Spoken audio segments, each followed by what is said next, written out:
दोस्तों, माँ को अपने बेटे और किसान को अपने लहलहाते खेत देखकर जो आनंद आता है, वही आनंद बाबा भारती को अपने घोड़ा देखकर आता था। भगवत भजन से जो समय बचता वह घोड़े को अर्पण हो जाता। वह घोड़ा बहुत सुंदर था, बड़ा बलवान। उसके जोड़ का घोड़ा सारे इलाके में नहीं था। बाबा भारती उसे सुल्तान कहकर पुकारते, अपने हाथ से खरहरा करते, खुद दाना खिलाते और देख देख कर प्रसन्न होते। उन्होंने रुपया, माल, जमीन आदि अपना सब कुछ छोड़ दिया था। यहाँ तक कि उन्हें नगर के जीवन से भी घृणा थी। अब गांव से बाहर एक छोटे से मंदिर में रहते और भगवान का भजन करते थे। मैं सुल्तान के बिना नहीं रह सकूंगा, उन्हें ऐसी भ्रांति सी हो गई थी। वह उसकी चाल पर लट्टू थे। कहते ऐसे चलता है जैसे मोर घटा को देखकर नाच रहा हो। जब तक संध्या समय सुल्तान पर चढ़कर 8-10 मील का चक्कर न लगा लेते, उन्हें चैन न आता। खड़क सिंह उस इलाके का प्रसिद्ध डाकू था। लोग उसका नाम सुनकर कांपते थे। होते होते सुल्तान की कीर्ति उसके कानों तक भी पहुंची। उसका हृदय उसे देखने के लिए अधीर हो उठा। वह एक दिन खड़क सिंह दोपहर के समय बाबा भारती के पास पहुंचा और नमस्कार करके बैठ गया। बाबा भारती ने पूछा, खड़क सिंह क्या हाल है? खड़क सिंह ने सिर झुकाकर उत्तर दिया, आपकी दया है। कहो इधर कैसे आ गए? सुल्तान की चाह खींच लाई। विचित्र जानवर है, देखोगे तो प्रसन्न हो जाओगे। मैंने भी बड़ी प्रशंसा सुनी है। उसकी चाल तुम्हारा मन मोह लेगी। कहते हैं देखने में भी बहुत सुंदर है। क्या कहना, जो उसे एक बार देख लेता उसके हृदय पर उसकी छवि अंकित हो जाती है। बहुत दिनों से अभिलाषा थी, आज उपस्थित हो सका हूँ। बाबा भारती और खड़क सिंह अस्तबल में पहुंचे। बाबा ने घोड़ा दिखाया। घमंड से खड़क सिंह ने देखा, आश्चर्य से। उसने सैकड़ों घोड़े देखे थे, परंतु ऐसा बांका घोड़ा उसकी आंखों से कभी न गुजरा था। सोचने लगा, भाग्य की बात है, ऐसा घोड़ा खड़क सिंह के पास होना चाहिए था। इस साधु को ऐसी चीजों से क्या लाभ। कुछ देर तक आश्चर्य से चुपचाप खड़ा रहा।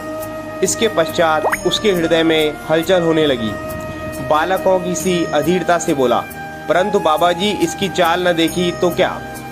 फिर उसकी चाल देखने के बाद खड़क सिंह के हृदय पर सांप लौट गया। वह डाकू था और जो वस्तु उसे पसंद आ जाए उस पर वह अपना अधिकार समझता था। उसके पास बाहुबल था और आदमी भी। जाते जाते उसने कहा, बाबा जी मैं यह घोड़ा आपके पास नहीं रहने दूंगा। बाबा भारती डर गए। अब उन्हें रात को नींद नहीं आती। सारी रात अस्तबल की रखवाली में कटने लगी। प्रतिक्षण खड़क सिंह का भय लगा रहता।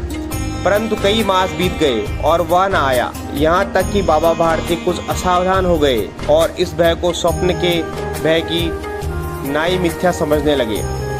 संध्या का समय था। बाबा भारती सुल्तान की पीठ पर सवार होकर घूमने जा रहे थे। इस समय उनकी आंखों में चमक थी, मुख पर प्रसन्नता। कभी घोड़े के शरीर को देखते, कभी उसके रंग को, और मन में फूले न समाते थे। सहसा एक ओर से आवाज आई, ओ बाबा इस कंगले की सुनते जाना। आवाज में करुणा थी। बाबा ने घोड़े को रोक लिया। देखा एक अपाहिज वृक्ष की छाया में पड़ा करा रहा है।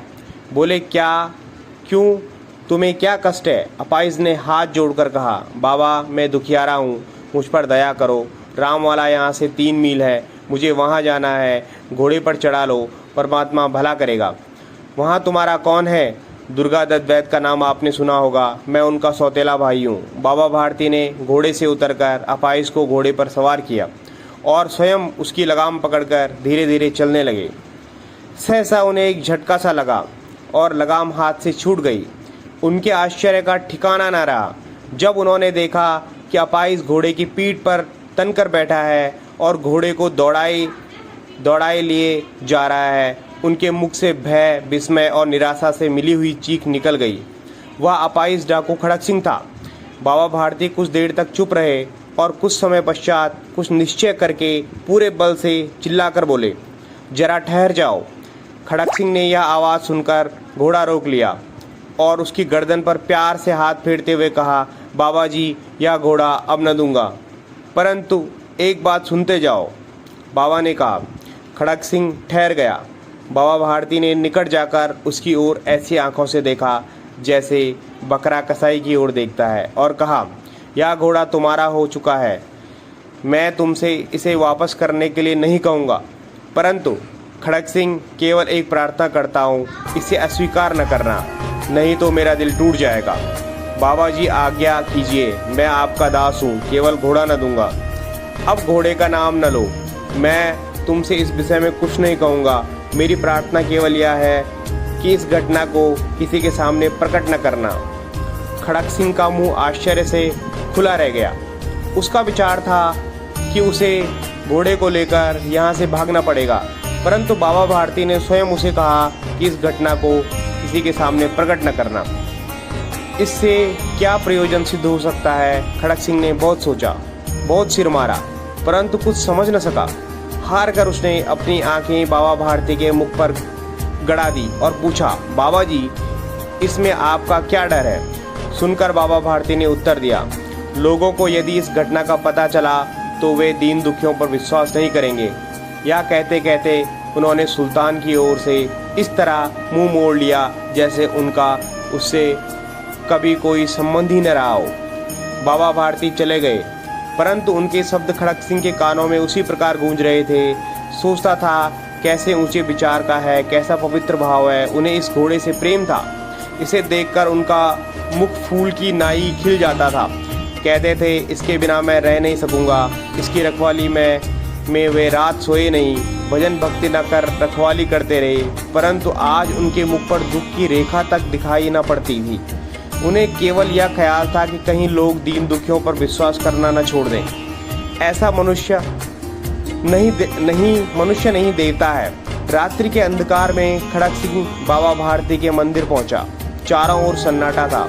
आकाश में तारे टिमटिमा रहे थे। थोड़ी दूर पर गांव के कुत्ते भौंक रहे थे। मंदिर के अंदर कोई शब्द सुनाई न देता था। खड़ग सिंह सुल्तान की बाग पकड़े हुए था। वह धीरे धीरे अस्तबल से फाटक पर पहुंचा।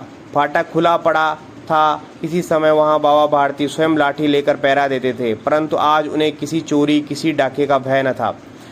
खड़ग सिंह ने आगे बढ़कर सुल्तान को उसके स्थान पर बांध दिया और बाहर निकलकर सावधानी से फाटक बंद कर दिया। इस समय उसकी आंखों में नेकी के आंसू थे। रात्रि का तीसरा पहर बीत चुका था। चौथा पहर आरंभ होते ही बाबा भारती ने अपनी कुटिया से बाहर निकल ठंडे जल से स्नान किया। उसके पश्चात इस प्रकार जैसे कोई स्वप्न में चल रहा हो, उनके पांव अस्तबल की ओर बढ़े, परंतु फाटक पर पहुंचकर उनको अपनी भूल प्रतीत हुई। साथ ही घोर निराशा ने पांव को मन भर कर भारी बना दिया। वे वहां रुक गए। घोड़े ने अपने स्वामी के पांवों की चाप को पहचान लिया और जोर से हिनहिनाया। अब बाबा भारती आश्चर्य और प्रसन्नता से दौड़ते हुए अंदर घुसे और अपने प्यारे घोड़े के गले से लिपटकर इस प्रकार रोने लगे मानो कोई पिता बहुत दिन से बिछड़े हुए पुत्र से मिल रहा हो। बार बार उसकी पीठ पर हाथ फेरते, बार बार उसके मुंह पर थपकियां देते। फिर वे संतोष से बोले, अब कोई दीन दुखियों से मुंह न मोड़ेगा। दोस्तों, इस कहानी से हमें यह सीख मिलती है कि हमारी नेकी और अच्छाइयाँ बुरे से बुरे इंसान को भी बदल सकती है। दोस्तों, कैसे लगी आपको हमारी ये कहानी? कमेंट करके ज़रूर बताएं। हमारे चैनल को सब्सक्राइब करें और ऐसे ही मज़ेदार मोटिवेशनल कहानियों के नोटिफिकेशन प्राप्त करने के लिए बेल आइकॉन को प्रेस करें। मिलते हैं अगली मज़ेदार कहानियों के साथ। तब तक के लिए आप अपना बहुत ख्याल रखिएगा। नमस्कार।